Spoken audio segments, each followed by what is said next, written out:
And welcome to all. स्वागत है आप सभी का आपके अपने चैनल एग्जाम टॉपर्स पे। दोस्तों, कल हम लोगों ने कोशिका और तक के 50 MCQs किए थे। आज इसी की दूसरी क्लास है, तो सेशन को शुरू करते हैं। क्वेश्चन क्या है, लाइसोसोम का लक्षण किसकी अधिक संख्या में उपस्थिति के कारण दिखाई देता है? तो इसका करेक्ट आंसर क्या हो जाएगा? Hydrolytic enzyme. हालांकि क्वेश्चन कल हो चुका है, ऑप्शन डी करेक्ट हो जाएगा। नेक्स्ट क्वेश्चन देखते हैं, कौन सा कोशिकांग किसी भी बाहरी पदार्थ तथा खराब कोशिकाओं को पचाकर कोशिका को साफ रखने में मदद करता है? ऑप्शंस क्या है? Plastids, Golgi apparatus, lysosome, mitochondria. तो पहले ही बता दिया है कि कोई भी खराब कोशिकांग हो जाता है तो उसको कौन खत्म करता है? लाइसोसोम। यानी कि ऑप्शन से ये क्वेश्चन बहुत तरीके से पूछा जा सकता है। नेक्स्ट क्वेश्चन देखते हैं, माइटोकॉन्ड्रिया पाया जाता है, तो ये भी मैंने कल क्वेश्चन बता दिया था। इसका आंसर क्या हो जाएगा? सभी यूकैरियोटिक कोशिकाओं में। नेक्स्ट क्वेश्चन, माइटोकॉन्ड्रिया शब्द किसने बताया था? कल कुछ क्वेश्चन कल के रिपीट हो गए हैं। इसका करेक्ट आंसर क्या हो जाएगा? किसने दिया था? कार्ल बैंडा। नेक्स्ट क्वेश्चन, किस कोशिकांग के स्वयं के डीएनए और राइबोसोम्स होते हैं? तो इसका आंसर भी मैंने कल बताया था, माइटोकॉन्ड्रिया। हाँ, यानी कि ऑप्शन डी। नेक्स्ट क्वेश्चन देखते हैं, जीवाणु कोशिका में सूत्रकणिका की संख्या है। तो जीवाणु मतलब बैक्टीरिया। तो क्या हम लोग बैक्टीरिया को देख सकते हैं? नहीं, यानी कि कोशिकाएं कैसी होंगी? अविकसित होंगी। तो इसमें क्या नहीं पाया जाएगा? सूत्रकणिका, माइटोकॉन्ड्रिया नहीं पाई जाएगी, यानी शून्य हो जाएगा। नेक्स्ट क्वेश्चन, जीवाणु कोशिकाओं में नहीं होता है तो सूत्रकणिका। माइटोकॉन्ड्रिया को ही हिंदी में क्या बोलते हैं? सूत्रकणिका बोलते हैं। नेक्स्ट क्वेश्चन, अब यहाँ से नया क्वेश्चन है, कोशिकाओं में उपापचय की क्रिया कहाँ होती है? तो ऑप्शंस क्या है? रिक्तिकाएँ, माइटोकॉन्ड्रिया, न्यूक्लियस, सेंट्रियोल्स। तो यहाँ पर करेक्ट आंसर क्या हो जाएगा? माइटोकॉन्ड्रिया। क्वेश्चन पूछा जाता है कि कोशिका में ऑक्सी श्वसन कहाँ होता है? ऑक्सी श्वसन, तो ऑक्सी श्वसन कहाँ होगा? माइटोकॉन्ड्रिया में। जब ऑक्सी श्वसन माइटोकॉन्ड्रिया में होगा तो जो उपापचय की क्रिया होगी वो भी कहाँ होगी? माइटोकॉन्ड्रिया में। तो ये क्वेश्चन पूछा ही जाता है कि ऑक्सी श्वसन की क्रिया कहाँ होती है? तो आंसर क्या हो जाएगा? माइटोकॉन्ड्रिया। नेक्स्ट क्वेश्चन देखते हैं, वह कोशिका अंग जिसमें श्वसन और ऊर्जा उत्पादन के जैसी जैव रासायनिक क्रियाएं होती हैं। ऑप्शंस क्या है? Mitochondria, chloroplast, ribosome, nucleus. तो यहाँ पर मैंने पहले ही डिस्कस कर दिया, करेक्ट आंसर क्या हो जाएगा? माइटोकॉन्ड्रिया। क्या बोला गया है? जिसमें श्वसन और खासकर ऑक्सी श्वसन लिखा रहता है, ऑक्सीजन की उपस्थिति में होता है। नेक्स्ट क्वेश्चन, निम्न में से कौन सी कोशिका अंग कोशिकीय श्वसन के लिए उत्तरदायी है? गाल्जी बॉडी, सूत्रकणिका, केंद्रक या लयनकाय? तो सूत्रकणिका, यानी कि इंग्लिश में mitochondria. Option B is the right answer. अब इसको क्वेश्चन पूछने के तरीके कई हो सकते हैं। एक इसमें याद रख लेना, क्वेश्चन बहुत पूछा जाता है, कोशिका में क्रेब्स साइकिल कहाँ चलती है? यानी कि क्रेब्स चक्र कहाँ चलता है? बहुत इंपॉर्टेंट क्वेश्चन है। तो क्रेब्स चक्र कहाँ चलता है? माइटोकॉन्ड्रिया में। नेक्स्ट क्वेश्चन देखते हैं, निम्नलिखित में से किसको कोशिका का शक्तिगृह यानी पावर हाउस कहा जाता है? तो ये भी मैं ऊपर बता चुका हूँ, इसका भी करेक्ट आंसर क्या हो जाएगा? माइटोकॉन्ड्रिया। कल वाली क्लास में बताया था मैंने, powerhouse of the cell. Next question, कोशिका की ऊर्जा के रूप में किसे जाना जाता है? यानी कोशिका की ऊर्जा किसे कहते हैं?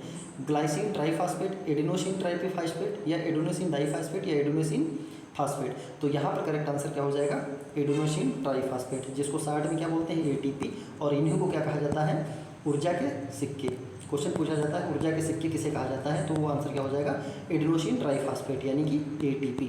और ये कहाँ बनते हैं? माइटोकॉन्ड्रिया में, जब ऑक्सी श्वसन की क्रिया होती है। नेक्स्ट क्वेश्चन, निम्नलिखित में से किस कोशिका अंग में पायरुविक अम्ल टूटकर कार्बन डाइऑक्साइड जल तथा ऊर्जा में परिवर्तित होता है? कोशिका द्रव्य, केंद्रक, सूत्रकणिका या हरित लवक? तो यहाँ पर करेक्ट आंसर क्या हो जाएगा? माइटोकॉन्ड्रिया। जहाँ पर श्वसन होगा वहीं पायरुविक अम्ल टूटेगा, कार्बन डाइऑक्साइड जल तथा ऊर्जा में परिवर्तित हो जाता है। नेक्स्ट क्वेश्चन, ससीम केंद्र की कोशिका में निम्नलिखित में से कौन सा कोशिका अंगक जीवाणु कोशिकाओं के पार्श्वबंधन या परिग्रहण के द्वारा विकास के दौरान प्राप्त होता है? पैरोक्सिसोम, धानी, हरितलवक या माइटोकॉन्ड्रिया? तो यहाँ पर भी करेक्ट आंसर क्या हो जाएगा? Mitochondria. Option D is the right answer. Next question देखते हैं, निम्न में से किस कोशिका द्रव्य कोशिकांग को यूकैरियोटिक कोशिकाओं के भीतर प्रोकैरियोटिक कोशिकाएं माना जाता है? मतलब क्या है? ऐसा कौन सा कोशिकांग है जो यूकैरियोटिक कोशिकाओं के भीतर प्रोकैरियोटिक माना जाता है? ऑप्शन क्या है? माइटोकॉन्ड्रिया, गोल्गी का, लाइसोसोम या ग्लाइऑक्सीसोम? तो यहाँ पर करेक्ट आंसर क्या हो जाएगा? वही आंसर, माइटोकॉन्ड्रिया। क्यों? क्योंकि क्या बोला गया है? किस कोशिकांग को यूकैरियोटिक कोशिका के अंदर, यूकैरियोटिक कोशिका के अंदर क्या माना गया है? प्रोकैरियोटिक। तो मैंने क्या बताया था, सबसे मेन डिफरेंस यूकैरियोटिक और प्रोकैरियोटिक में क्या है? केंद्रक। ठीक है। और जो पूर्ण विकसित कोशिका होती है उसमें क्या पाया जाता है? केंद्रक, राइबोसोम, DNA। तो माइटोकॉन्ड्रिया के पास अपना राइबोसोम और DNA होता है। ये ऊपर पढ़ चुके हो, अपना राइबोसोम और DNA होता है। ठीक है। तो इसमें केवल क्या नहीं उपस्थित होता है? केंद्रक। केंद्रक नहीं उपस्थित है, इसलिए ये कैसे किस कोशिका की तरह व्यवहार करता है, प्रोकैरियोटिक की तरह। तो यूकैरियोटिक कोशिका के अंदर अगर ये पूछा जाए कि कौन सी प्रोकैरियोटिक जैसी है, तो ये माइटोकॉन्ड्रिया। इंपॉर्टेंट क्वेश्चन है, वो पूछा गया है। नेक्स्ट क्वेश्चन, निम्नलिखित में से कौन सी कोशिका अंगक वनस्पति तथा पशु कोशिका दोनों में उपस्थित होता है। तो देखते हैं, कोशिका भित्ति, तो कोशिका भित्ति केवल किस में होती है, पौधों में होती है, ये ऑप्शन गलत हो जाएगा। लाइसोसोम केवल जंतुओं में होता है, गलत हो जाएगा। हरित लवण केवल पौधों में होता है, गलत हो जाएगा। माइटोकॉन्ड्रिया दोनों में पाया जाता है। नेक्स्ट क्वेश्चन, इस टाइप के क्वेश्चन बहुत पूछे जाते हैं कि कौन सा अंग दोनों में होगा या कौन सा अंग दोनों में नहीं होगा। निम्नलिखित में से कौन सा कोशिकांग केवल और केवल किस में होता है, पादप कोशिकाओं में। तो देखते हैं, लाइसोसोम जंतु में होता है, गलत है। कोशिका झिल्ली दोनों में होता है, माइटोकॉन्ड्रिया दोनों में होता है। तो प्लास्टिड क्या होगा, केवल और केवल पादप कोशिकाओं में पाया जाता है। नेक्स्ट क्वेश्चन देखते हैं, प्रकाश संश्लेषण वनस्पति कोशिका में स्थित होता है। तो राइबोसोम, क्लोरोप्लास्ट, न्यूक्लियस, माइटोकॉन्ड्रिया। तो प्रकाश संश्लेषण किसकी उपस्थिति के कारण होता है पादप कोशिका में, क्लोरोप्लास्ट की उपस्थिति के कारण। नेक्स्ट क्वेश्चन, कौन सी कोशिकाएं पौधों के विभिन्न अंगों को जन्म देती हैं और पौधों को बढ़ने में मदद करती हैं।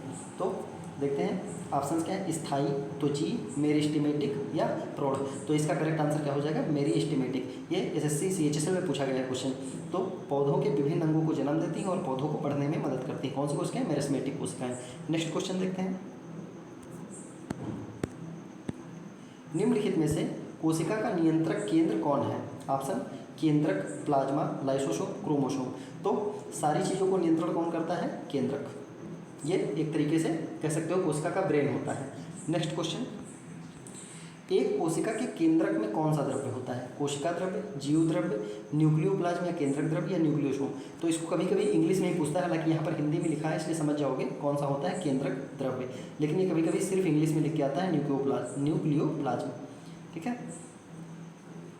और जीव द्रव्य क्या था, जीवन का भौतिक आधार। किसने नाम दिया था, पुरकिंजे ने। नेक्स्ट क्वेश्चन देखते हैं, और इस जीव द्रव्य में दोनों चीज़ें होती हैं, केंद्रक द्रव्य और कोशिका द्रव्य। दोनों जब मिलते हैं तो क्या बनता है, जीव द्रव्य बनता है। इसको बोलते हैं इंग्लिश में प्रोटोप्लाज्म।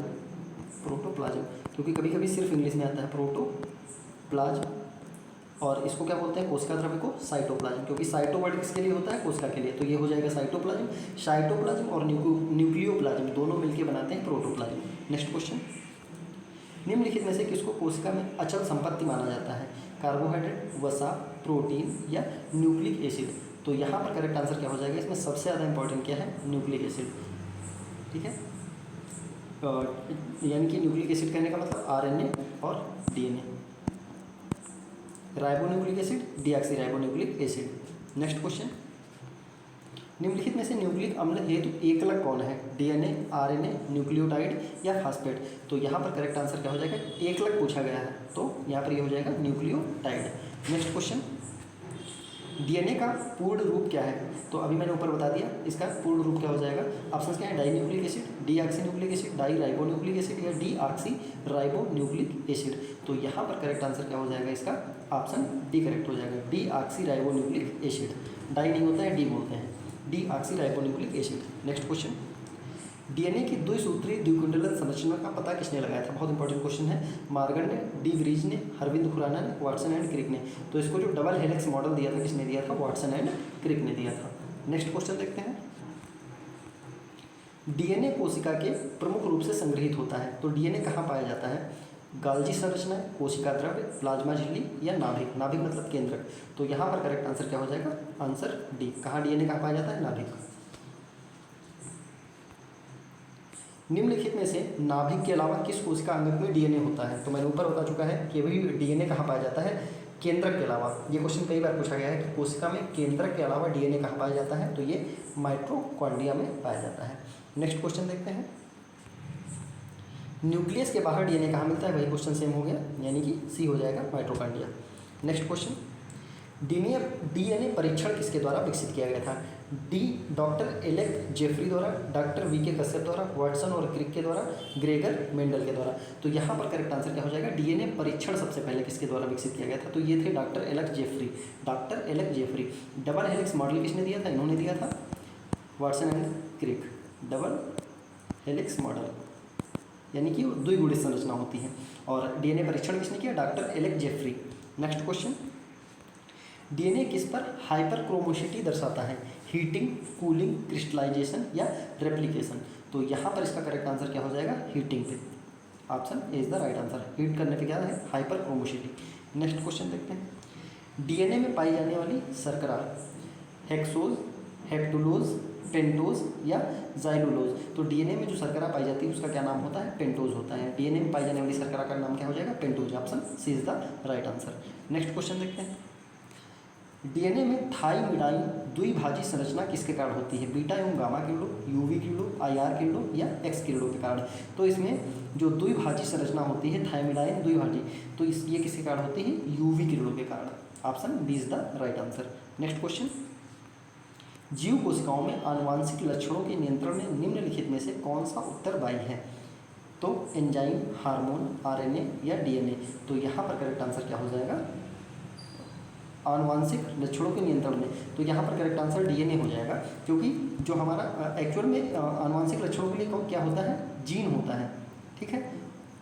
और जीन पाया किस पे जाता है, डीएनए में पाया जाता है। फिर नेक्स्ट क्वेश्चन देखते हैं। एक डीएनए में 20,000 बेस जोड़े होते हैं, इसमें कितने न्यूक्लियोटाइड उपस्थित होंगे।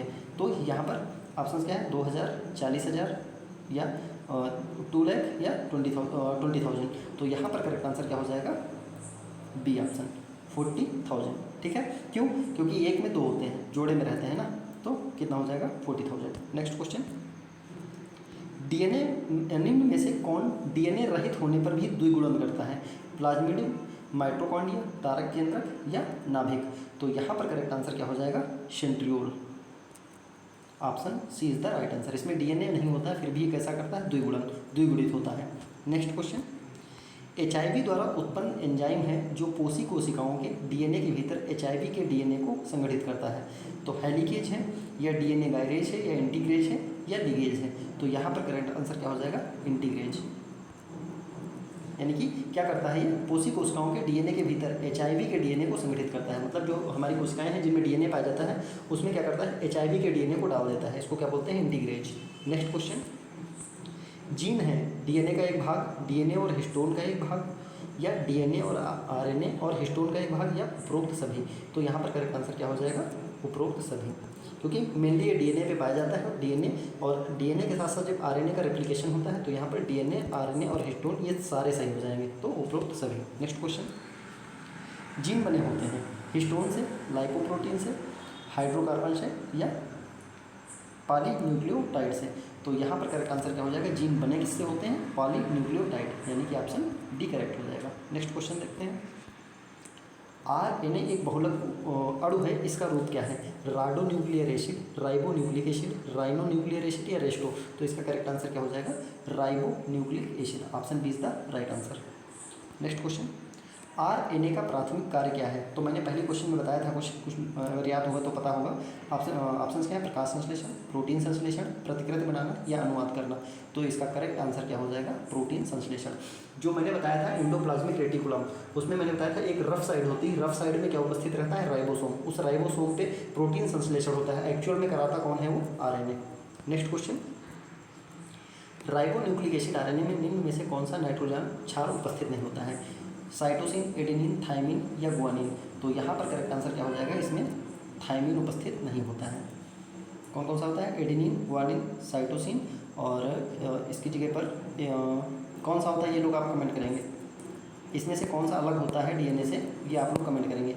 ये चारों पाए जाते हैं डीएनए में, इसमें आरएनए में एक अलग होता है। आरएनए में थाइमिन लो। नेक्स्ट क्वेश्चन ही आ गया है। आरएनए में थाइमिन के स्थान पर कौन सा होता है, एडेनाइन, ग्वानिन, यूरेसिल या साइटोसिन। तो करेक्ट आंसर क्या हो जाएगा, आंसर ही आ गया इसमें। तो इसका करेक्ट आंसर आप लोग कमेंट करेंगे। क्वेश्चन नंबर 93 का आंसर आप लोग कमेंट बॉक्स में बताएंगे। नेक्स्ट क्वेश्चन देखते हैं। राइबोजाइम्स होते हैं, राइबोसोम्स, डीएनए, आरएनए, प्रोटीन्स या इनमें से कोई नहीं। तो यहाँ पर करेक्ट आंसर क्या हो जाएगा, राइबोसोम्स क्या होते हैं, आरएनए होते हैं। Option B is the right answer. Next question.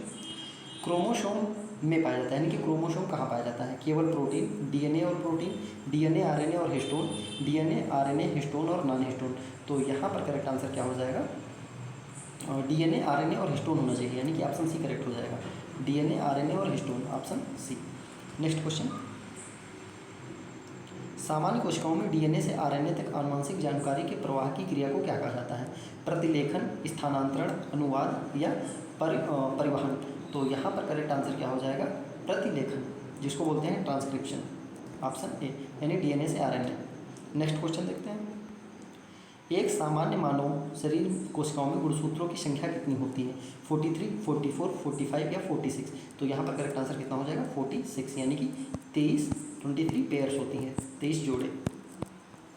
Next question, यहाँ पर ध्यान देना कि संख्या पूछी गई है या जोड़े पूछे गए हैं, क्योंकि कभी कभी जोड़े पूछता है और ऑप्शन में 46 भी दिया रहता है, तो तब हमें क्या सेलेक्ट करना है? 23। नेक्स्ट क्वेश्चन, मानव शरीर की कोशिकाओं में पाए जाने वाले गुणसूत्र जोड़ों की संख्या क्या है? तो अभी मैंने बता दिया कितने जोड़े होते हैं? 23 जोड़े।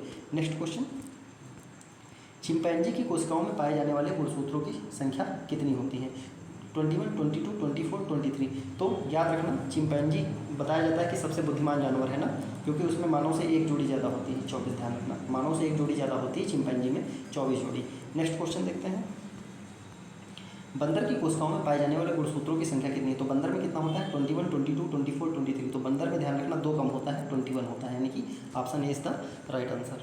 तो ये था आज के सेशन का लास्ट क्वेश्चन। उम्मीद करते हैं कि ये सेशन आपको अच्छा लगा होगा। अगर सेशन अच्छा लगा तो कृपया इसे लाइक करें, कमेंट करें और ज़्यादा से ज़्यादा शेयर करें। और ये क्लास आप लोग किसी भी एग्जाम के लिए देख सकते हैं जहाँ पर जीएस पूछी जा सकती है और साइंस आता है। और इसकी पीडीएफ के लिए डिस्क्रिप्शन में टेलीग्राम चैनल की लिंक दी हुई है, वहाँ से आप पीडीएफ डाउनलोड कर सकते हैं। धन्यवाद।